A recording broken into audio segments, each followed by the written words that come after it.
everyone. Welcome back to episode 3 of The Rookies. I'm your host, Genae Horst, and I'm joined by Devin Lockert. He is our resident college baseball connoisseur, so that's what we're going to get into this first segment. I'm so excited to be here. Devin, are you excited? I am. Yes. Glad to be back this week. This episode is kind of special because we'll be joined by 3 different people sitting here with me today, so be on the lookout for that and keep on watching. So, Devin, the road to Omaha. Tell me all about it. What do you think? Most energy, the teams, what they're looking like? It has been exciting, to say the least. And exciting would be an understatement of a word.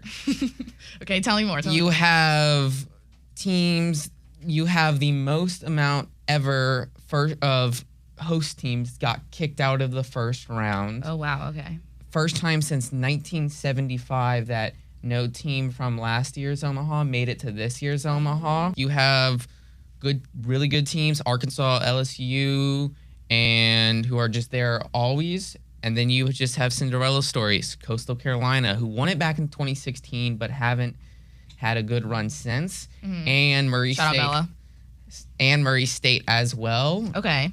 No one could see that one coming. They were in probably the toughest regional, the Oxford regional. It's just so fun to watch. You have a lot of energy. You have the umpires are a little more strict, especially in playoffs. Why do you say that? Last year, Jack Caglione, who just got recently called up to the Kansas City Royals, he was on Florida and he was super excited. Dugout came out, he hit a game-tying home run, and they got issued a warning. So next game, whenever he hit the home run, he just walked like this and just walked back to the dugout. So what I'm hearing is that these players just really want to kind of rub it in the other team's faces. Yes, it is very, very serious, very competitive, especially with the host teams. You will get games that are really heated. Mm-hmm. Arkansas, Tennessee, that got really heated. A lot of adult language was being thrown around. Expletives. And people, like, fists were about to be thrown. Mm. It was very heated, but that's what it's about. Right. That's what the game is. These, it's tough. You can get these crazy matchups in season. Vanderbilt, number 9 Vanderbilt in the country, got upset by unranked Middle Tennessee State in the season. Awesome. It's great. But at the same time, it was in season, and the season is 60-plus games long. Yeah. So that's just, okay, next game. Right. It's like move on. Move on. Here, It matters. it matters. So every possible upset is a huge one, because then that may tax your bullpen going into the next game. Mm-hmm. Your starters may be mixed up. Maybe you suffered an injury. So with it being, you have to win 4 games in the regionals and then have a 2-day break and go straight into super regionals, and you have to take 2 out of 3 there. Right. And then another 2-day break, and you're going straight into Omaha for a double elimination. Right. You're playing 4, 5, 6 games in a span of a weekend. Right. So it's very taxing. So this is where you see the better The real teams come out. as well as this is where you see the best coaches come out. Right. Mm-hmm. Because a lot of the coaches have to strategically plan their bullpen as well as lineups. So you can see this a lot in the MLB. Take the Braves, for example. You have 2 really good catchers, Drake Baldwin and Sean Murphy. And you will look at the pitcher and see, okay, so he's a lefty. Now let me try to create a lineup based off the offense favoring the lefty. So Sean Murphy may start instead of Drake Baldwin. Yes, it was supposed to be his day for catching, but the hitting is more favorable on Sean Murphy's side based off the numbers, and it could be right on that line. Gotcha. So what would you say your predictions kind of look like for the rest of the road, I guess? So for the rest of the road, it's very challenging to predict Omaha. College baseball is, I would say, the most challenging postseason to predict. Okay. Why? Football, there's not 64 teams. Right. And it's usually SEC, Big 12, one of those two. You know what it is. Exactly. Basketball, there's going to be a couple upsets here and there. Right. But it goes 64 and then it goes 32, 16, 8, where college baseball is you have 64, then straight into 16 into 8. Wow, so there's an immediate jump. So it's a huge jump. Okay. And you have to play every single team in there. So it is definitely the hardest bracket to predict. Mm-hmm.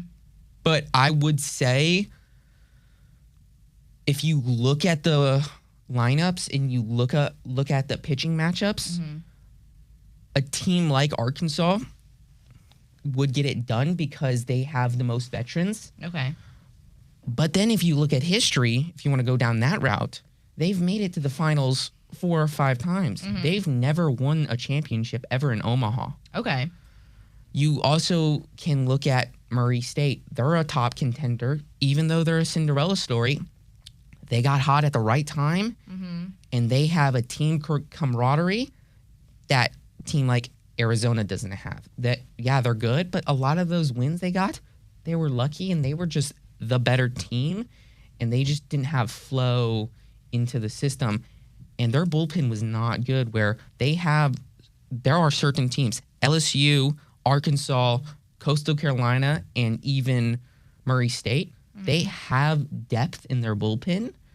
Now, their bench may be really shallow, so if a player gets injured, it's kind of an immediate. It's really tough for them.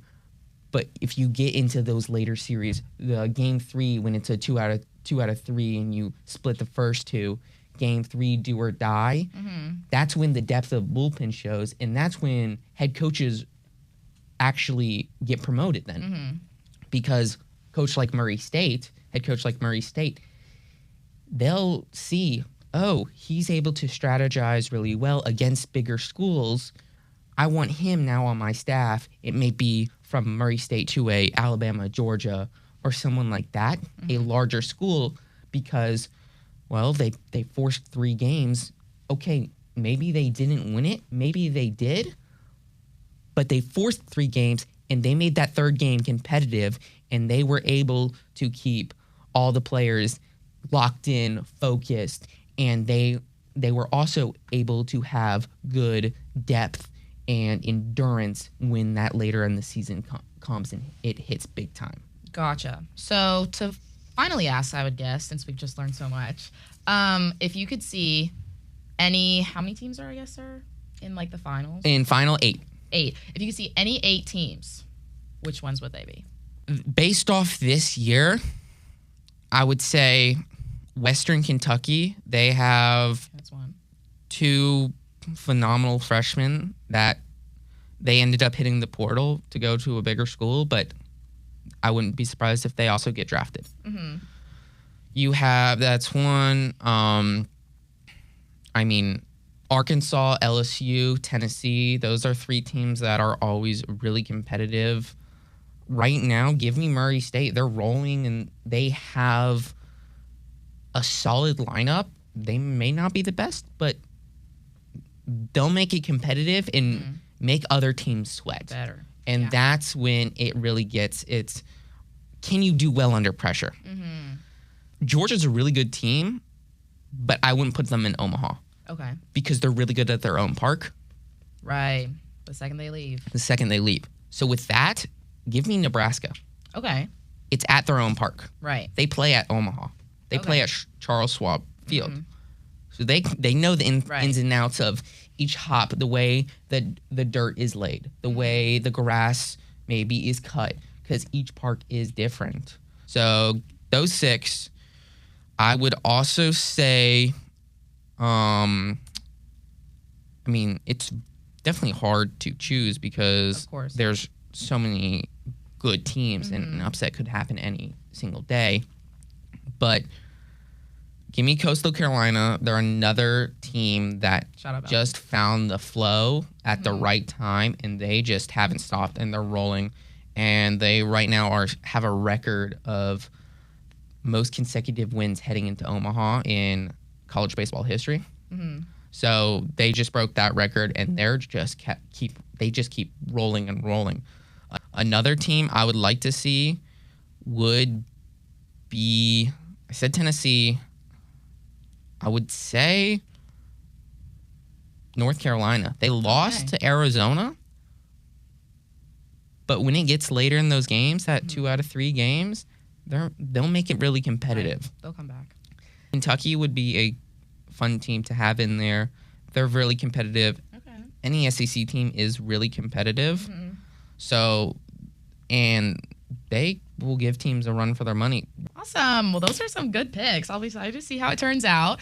That's it for the first segment. Thanks you guys so much for watching. The second segment, we'll be back with Meadow to discuss some fun reality TV. Thanks so much, Devin. Thank you.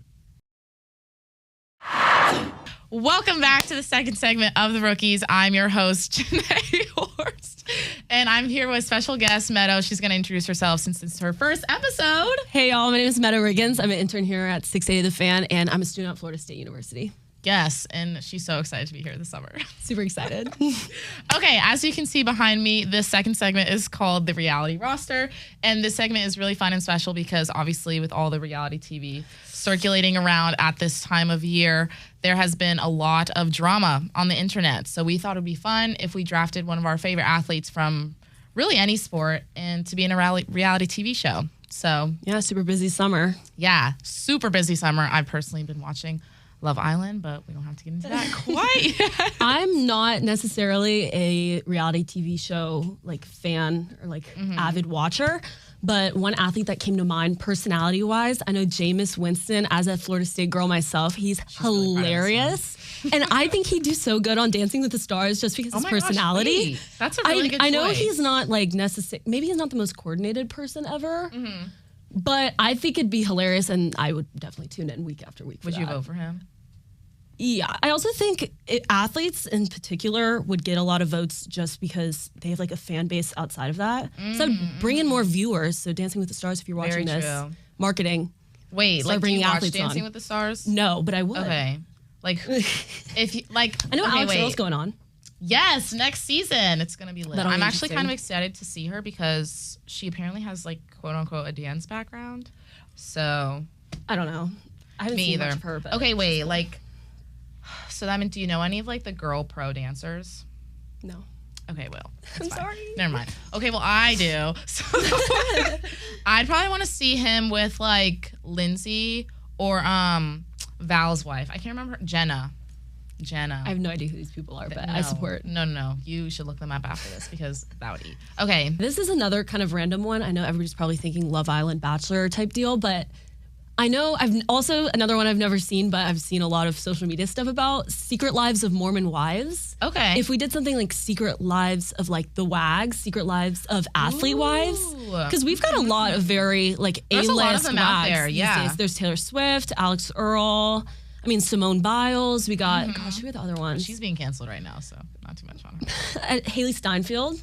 Yes, she's a queen. I love her. Who else? I'd love to see more of like the golf and tennis wags because that's kind of a more like because they're bougie. They're bougie. They're bougie. I see some of them on TikTok and they're like, yeah, just load on to my private. If you could be a wag for any sport, what would it be your?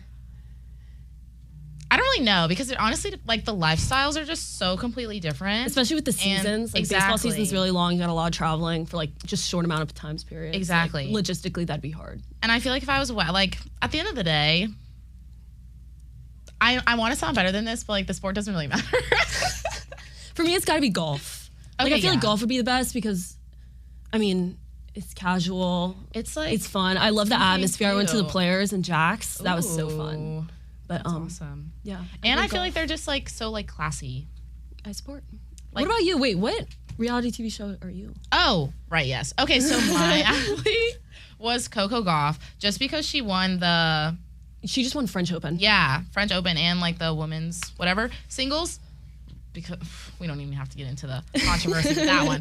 But I chose her because I thought it would be fun, because I feel like she's a really good personality under all that like serious tennisness. One thing that I really love about her is a lot of the times athletes, their whole life is their sport. Right. She's so low key about tennis. And Whenever I see her, see her, she's just like a casual tennis player winning exactly. Grand Slams and she's stuff. Really just like a 22-year-old. She's girl. the coolest. She's probably the coolest athlete that I know. No, exactly. And I feel like she's just like, she has her like life together. And I feel like you kind of have to be a little bit secure. She's low key, put together. I'm obsessed with her. Exactly. So I wanted her either to be, not because I want to see her in a relationship, let's just clear that rumor before this airs, because that's not the case. But I feel like The Bachelorette would be so fun, because it's like everything's on her terms. It's like if she doesn't like you, bye. She's a queen. She's a boss. And Right. also she's very, I don't know, she's just very like secure in herself. And her personality is so funny. Like I feel like she'd be so straight up and blunt with people. Exactly. And they could do like fun tennis challenges. I love that. Would be so cute. Don't even play. Okay, and then my second one would be survival. Okay, with who? I don't know why. Coco Gauff too. Can we I feel like she'd just be really good. I don't know. That's it for the reality roster. Meadow, thanks so much for joining us. Thanks for having me. Of course. The next segment will be a special little host surprise, so be sure to stay tuned for that. What's up, everyone? Welcome back to the third segment of the third episode of The Rookies. Today, I am joining Genae for the third segment. This might be the only time that you guys get to see both of us on the screen. Right, For little the host special. Little host special. It's usually just one of us, but today, you guys... You get both. You get both. So we are going to be talking about, for this third segment, obviously NBA Finals is going on right now, but another big thing that is sweeping the nation, might I say, Might I say. Yeah. is Love Island. Everyone's talking about it in our office, even the guys, John Michael, and literally at him.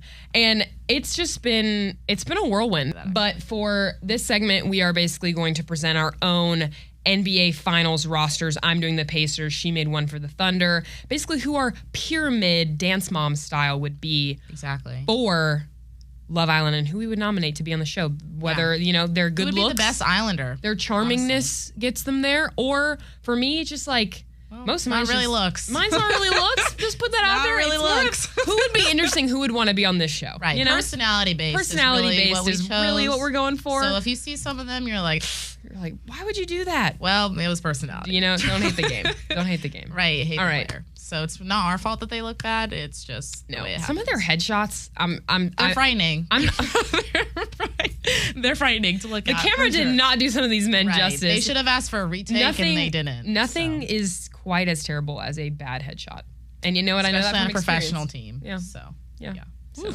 Okay. I can't remember who's up first. I don't either, but guess we're we'll gonna press see. the button. We're gonna hop in. Oh, it's mine. Okay, so I did OKC. Obviously, that's the team I want to win. I will say, So SGA, he just looks like he's ready. this is his mugshot. like he looks like his like. I'm sure he's a great guy. Looks like a mugshot. Like you. Would He literally think, has a wife, a kid. I made a little PSA. We only chose him if they like weren't in a relationship or like a family person. if they were not a family man, they are. If they actually were like a bad person. Yeah. So. This is my roster. Do with that what you will. SG, I feel like you just had to put like. Yeah. I feel like you just had to. You know what? Like he's not conventionally attractive, but like he can throw a fit. Yeah. With all the foul drama surrounding him and stuff, I feel like he would kind of give into that drama on the island. Exactly. You know? Like I feel like he could be like a little bit of a master manipulator. Oh, for sure. For sure. For sure. And they're all tall. So like bonus. And sometimes it's the only thing that girls care about is Right. Are you athletic or are you tall? All these guys are. Sometimes height makes a red flag a green flag. And that's Sometimes height makes a red flag turn a little bit orange. Right. You know? Exactly. And that's fine. They could do a double take for sure. Yeah. But yeah. So I don't even know who this kid is. He was just there because of his looks. Low-key, not his face, but like just like his like hair. I said this the other day to Genae. I was like, honestly, sometimes a good head of hair can put you up. Oh my God, miles apart. Yeah. Miles apart. Seriously. He looks like he like wouldn't have a lot to add, like personality wise.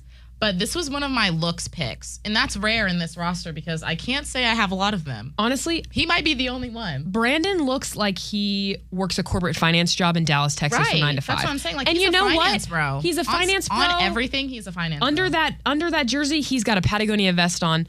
And some khakis. and some a khakis belt. and maybe a belt and maybe those on cloud Right. You know, sneakers. The white ones, but they're a little bit dirty. Yep, that are a little bit dirty because they're shoes for everything, but yet he wears them to work. Because they're really work shoes at the end of the day. And he, drives a hybrid RAV4 because he loves to be cost efficient with gas. And because he cares. Because he cares about the environment. Yeah. So that's what he does. But honestly, and he looks like he's a little bit slow, just a little bit. Just a tad. Like he can punch in those numbers. But he adds the comedic relief when you need it. He does. Yeah. He does. You know what? And he's just so homey. Right. I can see that. He in looks his like eyes. he'd be like a nice person to hug on. Yeah, sometimes. And like when you're crying in the villa, you're like, oh, dang, my life is in shambles. Yeah. Like this is the guy you I feel like he's like he's the girls guy, Absolutely. Like these guys don't really like him. But then Brandon's kind of like, I'm the girl. Like they're not the guy they're gonna go to, but the girls will go to him. Yeah. And that's really what. And honestly, that's how you get your wife. Right. That's how you find. That's how you find your wife. That's how you turn a house into a home. Absolutely. Absolutely. Guys, you'll get it one day. Right, you'll understand. Wallace. He just looks like he's got that. He just looks like he would hurt you. Like Flynn, and not Flynn care. Rider smolder on him. Just right. Like he's smirking. Like he'll actually run you over with his lack of feelings. But like there has to be one of those. I feel like there's always gotta be one. The Playboy. Like there just has to be one. Mm-hmm. So that was my pick for him. AJ, he's just like a premium light skin. Like there has to be one. Like every season there just has to be one. He looks also kind of slow. He also could be the comedic relief, just like in a lesser version kind of way. Like he's actually really smart. He just acts like he's slow because he's the premium light skin. You know what I'm saying? Yeah. He's just, bear. He's got a tattoo. I feel like majority of the guys have tattoos. Mm-hmm. So sometimes girls mess with that. They do. Heavy. This season of Love Island, especially when you're in a swimsuit all day. Oh my gosh. Yeah. I don't really like his face and his hair kind of bad.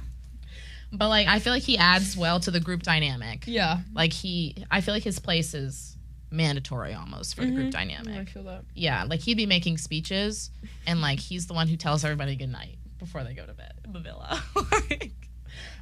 Williams,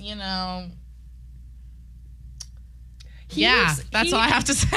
Jalen Williams looks like the kind of guy who's just like such a sweethearted guy and would like fall in love with the girl, and then he's a love bomber. And then she would like kind of either screw him over, or like he looks too nice. Maybe it's like he's gonna get his heart broke. Maybe it's because he's just smiling a lot, but he does look like he's about to get his heart broke. He's either a love bomber and then he's gonna get his heart broke. Because the girl that Jalen wants is gonna be with Casa. Right. Because she wants the master. Because she wants the man. Because she doesn't know she doesn't know what's good for her. Right. She doesn't know what a home is. She doesn't know what a home is. She only knows what a house is. Right. Or an apartment. Ooh. Embarrassing. Don't have an apartment, guys. Have a home.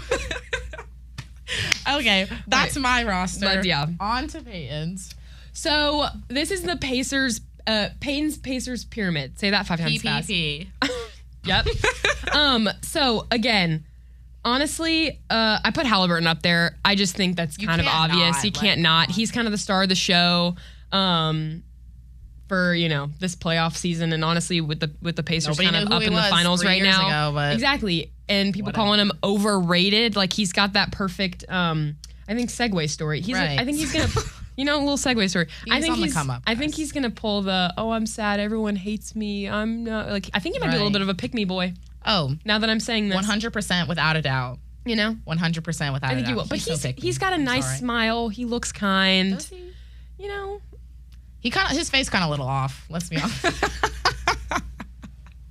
that's okay. But like in the end, he looks nice-ish. Yeah, that's okay. Siakam, I just had to put him there. No comment. Honestly, I just had to put him there because he won MVP. We don't even have to. We don't need to talk about him at all. Benedict down there, bottom right. Honestly, put him on there because he popped off in one of the games in the finals. But after that, good choice. You probably won't hear about him. And you know what? I hope I'm wrong. I hope I am wrong, and he's honestly not bad. He goes off. He looks kind. He's an underdog. We like an underdog who's a sharpshooter, who's not the center of attention all the time, but can come in and make points and shoot when it counts. Exactly. You want them to make the moves. That is what a good guy does. He doesn't want to show off. He's a humble man. That's a good partner. But he comes in and he dominates. He's a team because player. He's a team. Gosh, you know what? Yes! Move him up. Move him up the roster. I'm yelling in this microphone, but move him up. He deserves it. Also, I just want to talk about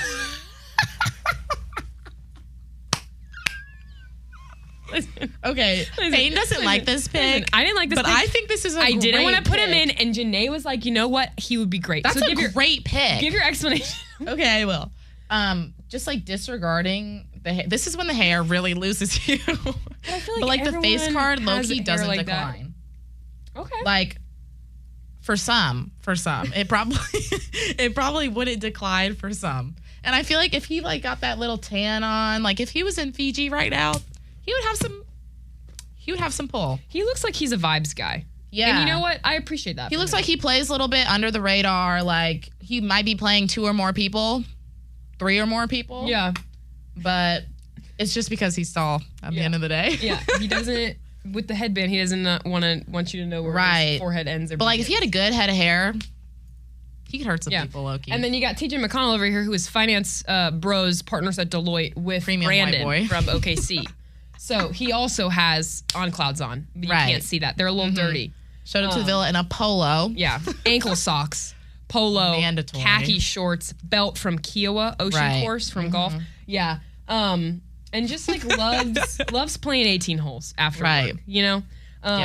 Doesn't mind the drive out. Doesn't mind the drive back. out. Loves the good things. He's a member. Loves the car girls. Member at Bay Hill. Like, you know, likes a good Miller Lite every once in a while. Chats up the Bev car girls. Chats up the Bev car multiple girls. times on the course. Multiple times. Maybe gets their number. But you know what? Maybe not. Makes it home for dinner. At the end of the day, that's really all that that's what he matters. does. And that's all that matters. So, Yeah. good family man there. Good family man. You know? But don't let the eyes trick you. But don't let the eyes show you because he will stare into your soul. Yeah. And he'll root there and then you'll end up crying. Exactly. So, You'll end up. He's a heartbreaker for sure. a heart. Mm-hmm. Yes. Absolutely. Yeah. Yeah. Low-key good roster though. Probably think better than mine. You know what? Looking I think the forward to it. Pacers, as much as I hate to admit, have a better looking, more attractive team than OKC. OKC has some bottom of the foot looking people. Bottom of the shoe. We are just ripping on these men. I'm sorry. But you for know any what? of those who It's think okay. they're They're not going attractive. to watch this anyway. Right. So I'm not worried about that. this will be under the radar to them. We're going to scoot under there. Kind of like these people. And with all of that being said, And with that ends the Love Island X NBA Finals segment. it ends the third segment of the third episode of. Thank you so much for coming to our host special. I had fun. I had so much fun. This is great. This was filled with laughs and joy. A lot of joy. I probably won't forget it anytime soon, and you shouldn't either. Yeah. Please watch this podcast on everywhere you find your podcast, Spotify, iTunes, Apple Music. And of course, Subscribe to the YouTube the channel. 680 The Fan app. Exactly. Go check us out. Anyway, this was episode 3 of The Rookies. Please watch episode 4 next week, where Payton will be returning. Please come back. Without me. So sad, I know. But she'll be on next week, so please tune in for that.